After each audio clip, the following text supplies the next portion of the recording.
A very good afternoon. Uh, Today we are going to look at anemia for MRCPCH FOP TAS exam.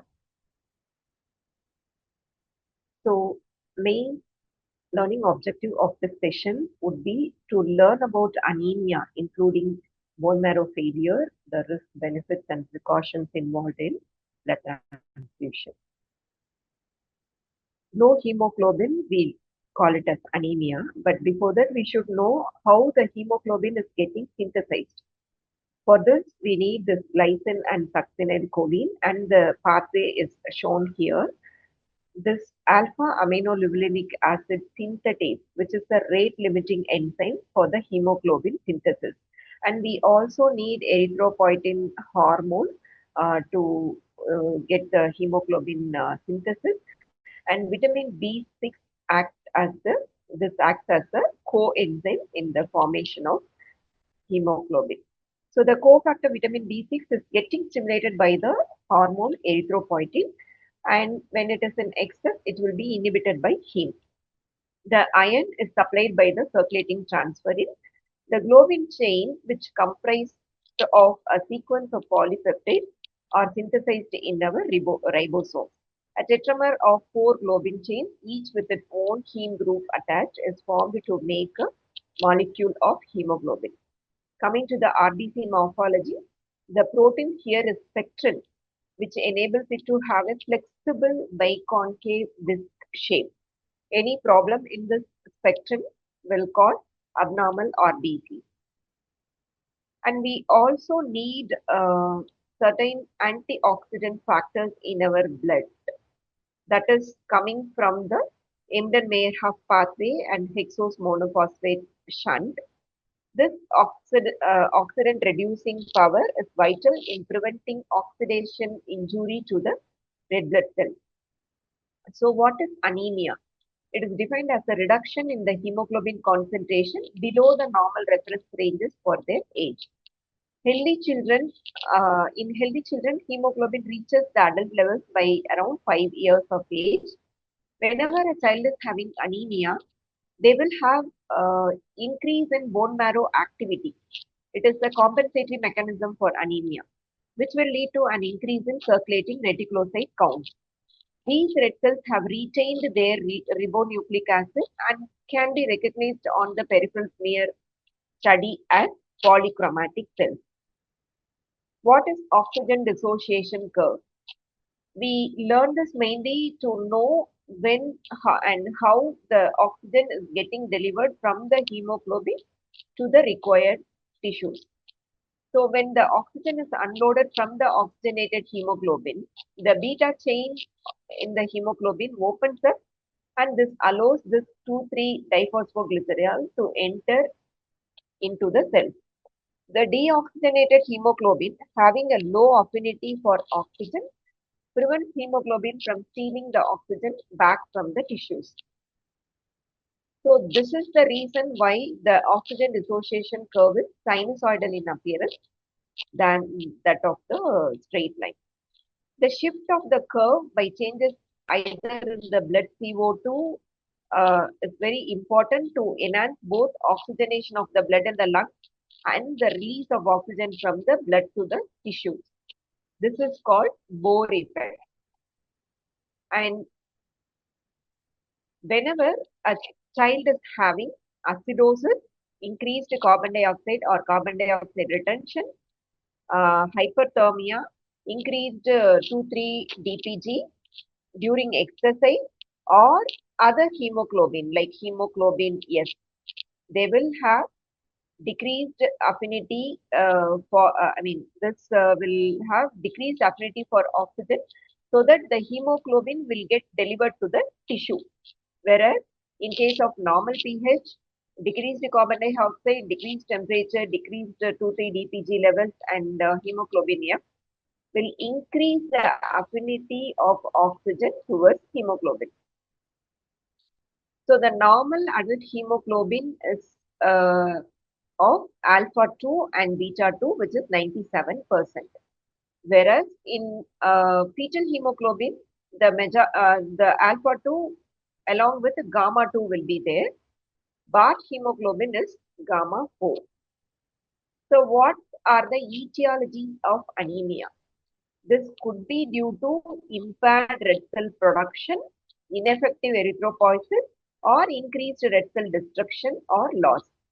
So impaired red cell production, where all we can get this condition, like bone marrow failure syndrome, like Fanconi anemia, Diamond-Blackfan anemia, acquired aplastic anemia.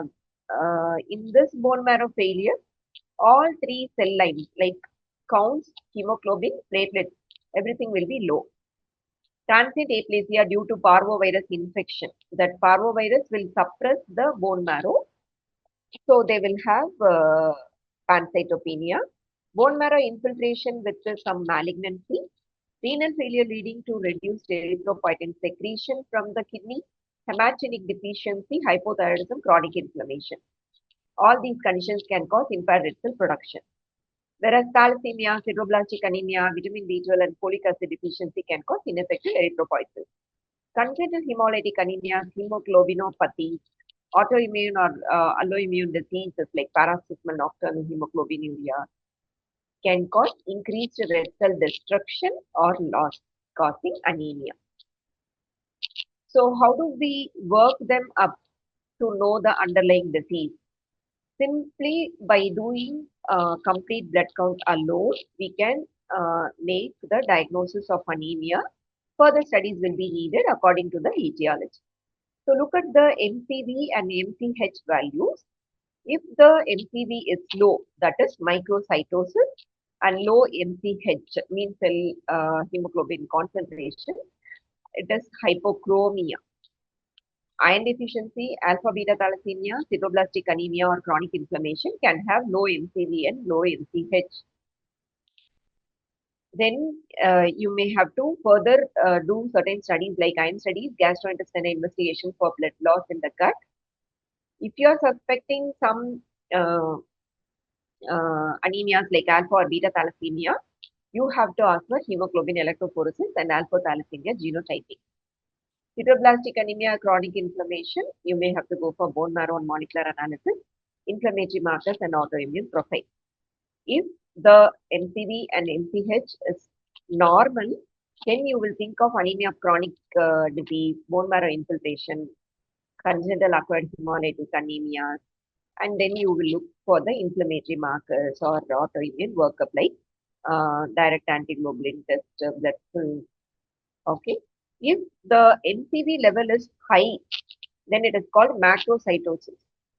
You can get it in megaloblastic anemia, hypothyroidism, myelodysplastic syndrome. Common causes would be vitamin B12 and folic acid deficiency. Again, you may have to look at the peripheral clear study, bone marrow analysis if needed, and thyroid function test as well. When a child is having anemia, look at the retic count.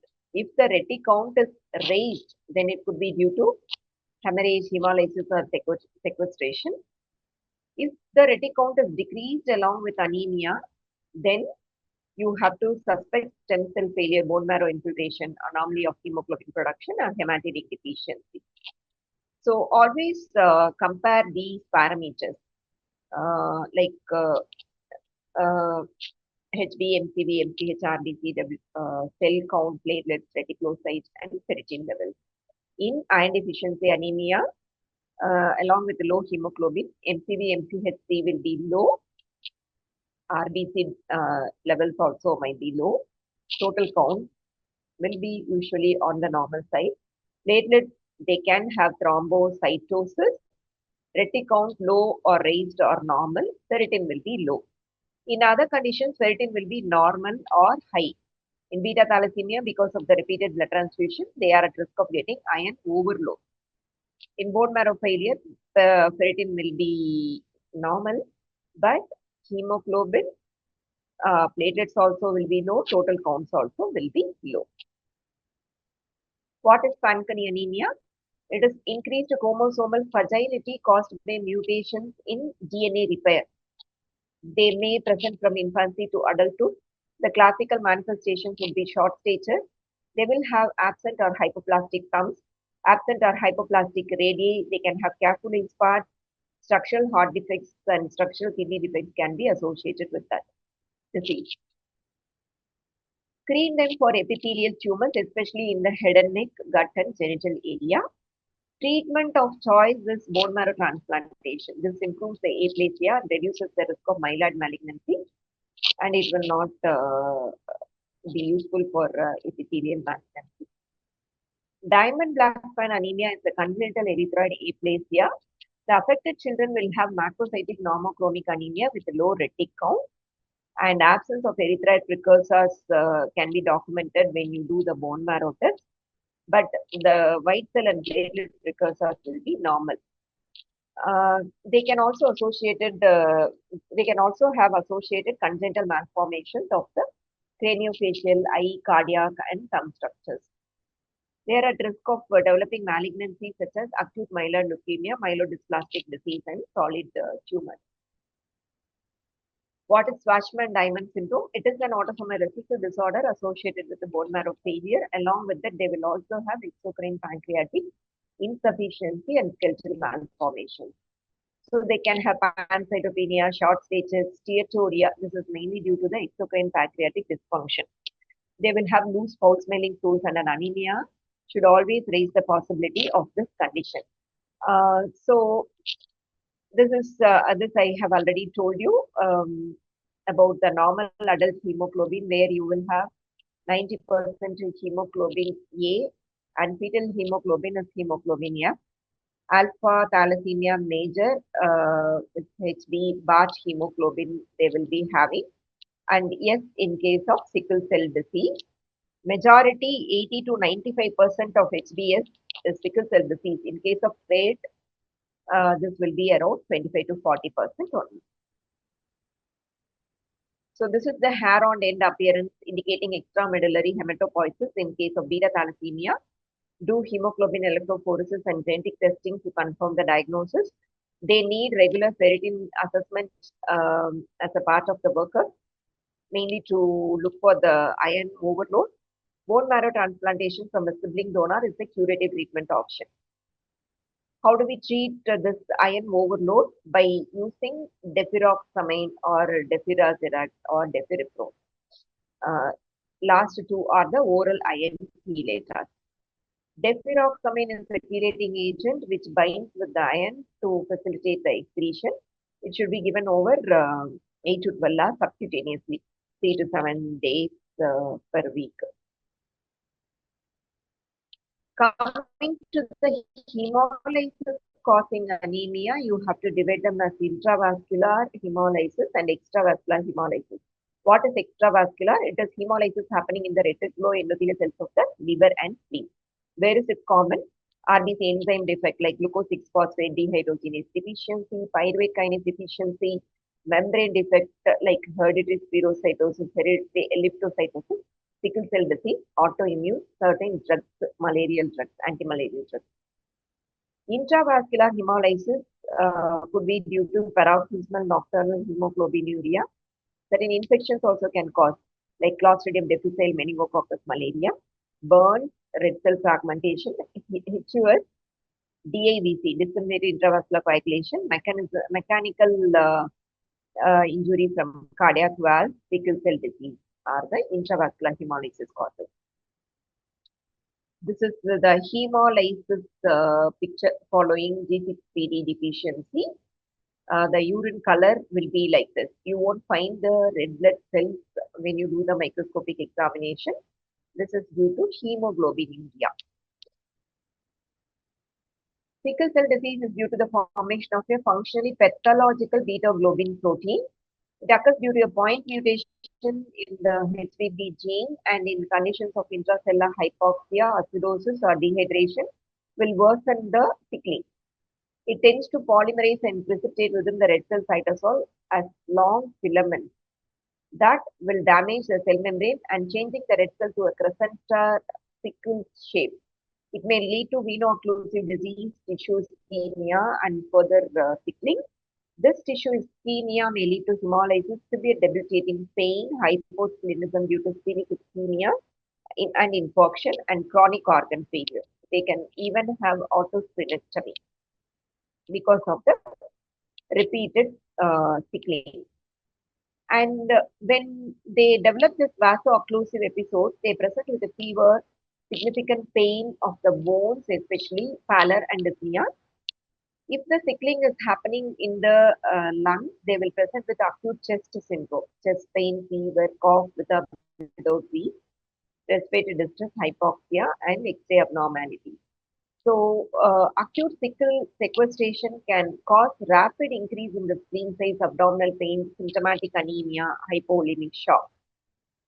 If it is in the genitalia region, they can have priapism in a boy child, blockage of the venous drainage, they'll have severe pain and penile erection. If they develop infection, if they are affected by parvovirus B19, they present with the aplastic crisis, anemia, fever, red cheeks, and reduced reticulocytes. How are we going to manage? Ensure airway and circulatory stability, supplement high flow oxygen to keep the saturation more than 95%, keep them with a good analgesia support. They may also need parenteral opiate, treat any underlying infection, ensure the patient is hydrated, but at the same time, if they have acute chest syndrome, avoid hyperhydration. Ensure patient is warm, particular attention to the peripheries to be given. So this is a kind of bone marrow failure where you will get this kind of picture in the peripheral smear study. This is the macrocytic anemia where you will have hypersegmented neutrophils and macroovulocytes. The central pallor, which will be normally seen, will not be there in case of macrocytic anemia. So this is the normal central pallor of the RBC when you look at under the microscopy peripheral smear study. If they have iron deficiency anemia, that is microcytic hypochromic anemia, this central pallor size will be increased, and there will be variability in size and shape of the RBCs as well. When a child is getting repeated blood transfusion, they can have this iron deposit, sideroblastic anemia, which will be visible on here. Coming to the principles of administration of blood products, if it is a robust indication for administration, then you can give blood transfusion. Careful identification of patient is needed if you transfuse any blood. Samples from patients fully labeled with a clear identification criteria, and blood product should be cross-checked with the patient ID appropriately by the trained staff. Blood products and patient identity checked by trained staff before administration. Document everything properly and record any adverse events. So immediate febrile transfusion reaction can happen following cytokine release from the white cells which are present in the blood bag. But it is rare with a leukodepleted blood product. Anyone can develop this hemolytic transfusion reaction, bacterial infection, volume overload, air embolus, transfusion associated lung disease. Delayed reactions would include hemolytic transfusion reaction, red cell antigen, other than ABO group. Post-transfusion also they can develop purpura, perogen transmission of viruses, transfusion associated graft versus host disease, transfusional hemosiderosis in case of multiple blood transfusions. How are we going to manage? Depending upon the severity, either you stop it or slow the infusion. Send the samples to transfusion laboratory for further investigation. Return the transfusion back to the laboratory for further assessment. Monitor the patient closely. And significant transfusion reactions are reportable in UK to the serious hazards of transfusion database. This is about the basics of anemia. Hope you will find it useful. Thank you.